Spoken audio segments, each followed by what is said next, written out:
This news is brought to you by Bhushan Jewellers, Solan. Petrol, diesel व gas cylinder के साथ साथ अन्य चीजों के बढ़ते दामों ने लोगों की कमर तोड़कर रख दी है। बाजार में महंगी होती जा रही दालें, सब्जियों व अन्य घरेलू वस्तुओं ने गृहिणियों के रसोई का बजट बिगाड़ कर रख दिया है। इस लगातार बढ़ती महंगाई से आम जनता त्रस्त है और उन्हें आए दिन परेशानियों का सामना करना पड़ रहा है। महंगी हो रही खाद्य वस्तुओं व रोजमर्रा की चीजों को लेकर लोगों में केंद्र सरकार के प्रति रोष पनप रहा है। लोगों का कहना है कि कोविड काल के दौरान पहले ही कई लोगों को अपनी नौकरी से हाथ धोना पड़ा है और अब बढ़ती महंगाई से उनका जीना मुहाल हो गया है। आम जनता सरकार की और राहत की उम्मीद लगाए बैठी है। इस बढ़ती महंगाई को लेकर सोलन वासियों का क्या है कहना, आइए सुनते हैं। मैं जगदीश लाल, पम्मी जनरल स्टोर, महादौर, सोलन। आज के महंगाई के दौर में सिलेंडर के रेट दिन ब दिन बढ़ी जा रहे हैं। पिछले 1.5-2 महीने में कम से कम सिलेंडर का रेट 200 रुपये बढ़ा है। पहले 600 का था, अब 800 के करीब पहुंच गया है। सरकार को इस बारे में सोचना चाहिए कि गरीब आदमी इस बारे में क्या करेगा, क्या कहेगा, क्या कमाएगा, क्या खाएगा। इसलिए सरकार को इस बारे में ज़्यादा सोचना चाहिए, क्योंकि पेट्रोल डीजलों के रेट दिन ब दिन, सिलेंडर के रेट दिन ब दिन बढ़ी जा रहे हैं। सरकार को इस बारे में सोचना चाहिए और रेट थोड़े कम करने चाहिए। देखिए, महंगाई के लिए तो आप सभी को पता है कि इस समय सिलेंडर हो गया या पेट्रोल है या डीजल है, ये दिन प्रतिदिन बढ़ते जा रहे हैं और ये बढ़ेंगे। मोदी की सरकार है, बढ़ेंगे। अभी हमने पीछे देखा, एक आपके मीडिया वाले आए थे तो हमारे सामने यहाँ रहते हैं, उनसे बात करी उन्होंने कि भी आप कुछ बोलना चाहेंगे गैस सिलेंडर के लिए। तो उन्होंने पता क्या बोला कि मैं तो बीजेपी वाला हूँ जी, मैं गैस सिलेंडर के लिए नहीं बोलूँगा। भाई, अब उससे पूछा जाए कि अगर आप बीजेपी वाले हैं तो क्या गैस सिलेंडर वाले मोदी जी आपको फ्री दे रहे हैं? तो कम से कम इस पर लगाम लगानी चाहिए। जब कांग्रेस की सरकार थी तो पेट्रोल और डीजल का कभी भी रेट आज तक इतना कभी बढ़ा नहीं है, चाहे वो गैस है, चाहे पेट्रोल है, चाहे डीजल है।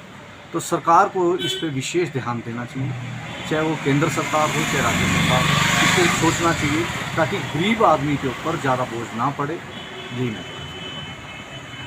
मैं सुरेंद्र बहल। आज जो देश के हालात है और जो महंगाई की मार है इस समय, वो चरम सीमा पर पहुंच गया। पेट्रोल 100 रुपये लीटर के आसपास पहुंच गया है, डीजल 90 रुपये के आसपास हो गया है। और एक सेंट्रल एक्साइज या वैट लगाने का, कोई टैक्स लगाने का कोई तरीका होना चाहिए।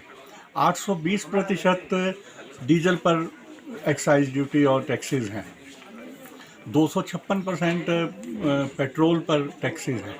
इसको कुछ कम करके लोगों को राहत देना चाहिए। इंटरनेशनल मार्केट में जो क्रूड ऑयल है वो $63 के आसपास है। एक समय में क्रूड ऑयल $120 को भी क्रॉस कर गया था, तब भी पेट्रोल 75 रुपये से ऊपर नहीं गया था। क्या वजह है? सरकार की क्या नाकामी है ये कि ये इतनी महंगाई बन रही है। गैस सिलेंडर देख लो, गैस सिलेंडर आज भी 25 रुपये बढ़ाए हैं। इस पिछले 2 महीने में 200 कुछ रुपये सिलेंडर बढ़ चुका है। आम गरीब जनता जिनके, और कोविड के बाद जो सैलरी है लोगों की वो कम हुई है, कोई सैलरी किसी की बढ़ी नहीं। और इस महंगाई में आज प्याज देख लो, प्याज अब कॉर्पोरेट सेक्टर्स का आया है। जब तक ज़मींदार का प्याज चल रहा था तो 10 से 15 रुपये, 20 रुपये किलो तक था। अब कॉर्पोरेट सेक्टर का आया, जो कृषि कानून है, इसका असर देखने को मिल गया। इस समय प्याज 50 रुपये किलो हो गया है। कोई चीज़ भी देख लो, कोई दाल देख लो, कुछ चावल देख लो, आटा देख लो, कोई भी चीज़ कमी नहीं है।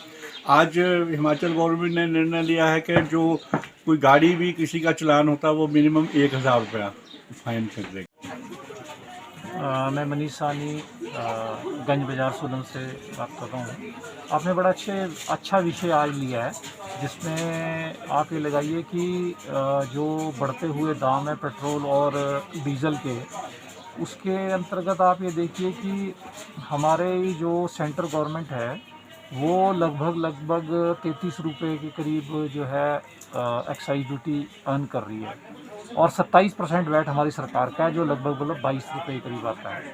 तो आज 86-87 रुपये पेट्रोल है, तो एक्चुअल कीमत जो पेट्रोल की है वो 30 रुपये है और उसके ऊपर सरकार के द्वारा वसूले जाने वाला टैक्स 56 रुपये है। मैं मानता हूँ कि कोविड के कारण जो है सेंट्रल गवर्नमेंट और स्टेट गवर्नमेंट के खजाने खाली हो चुके हैं।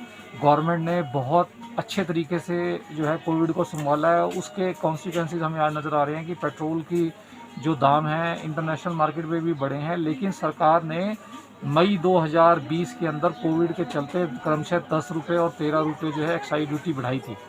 हम सरकार से आपके माध्यम से अपील करना चाहेंगे कि वो उस जो बढ़ाई हुई जो एक्साइज ड्यूटी है उसको रोल बैक करें। साथ ही साथ हम स्टेट गवर्नमेंट को भी कहेंगे कि जैसे आपने बंगाल की गवर्नमेंट ने 1 रुपये या किसी और गवर्नमेंट से भी थोड़ी सी राहत दी है, जो आसाम की गवर्नमेंट है उन्होंने 6 रुपये की राहत दी है, तो हम आपसे के माध्यम से कहना चाहेंगे इससे महंगाई बहुत बढ़ रही है। देखिए लोगों के जो डेली ट्रैवल करने वाले हैं, ट्रांसपोर्टेशन है, हर चीज़ महंगी होगी इससे। दिव्य हिमाचल टीवी के लिए सोलन से प्रदीप भाटिया के साथ सौरभ शर्मा की रिपोर्ट। पारंपरिक व आधुनिक आभूषणों को लेकर प्रदेश में ब्रांड बन चुका भूषण ज्वेलर्स सोलन अपने ग्राहकों के लिए विस्तृत रेंज उपलब्ध करवा रहा है। भूषण समूह लगातार 50 वर्षों से विभिन्न क्षेत्रों में अपनी सेवाएं दे रहा है और मात्र 5 वर्षों में ही आभूषणों की दुनिया में अपनी पहचान कायम कर चुका यह शोरूम अपने बेहतरीन डिजाइन के लिए ग्राहकों की पहली पसंद बन गया है।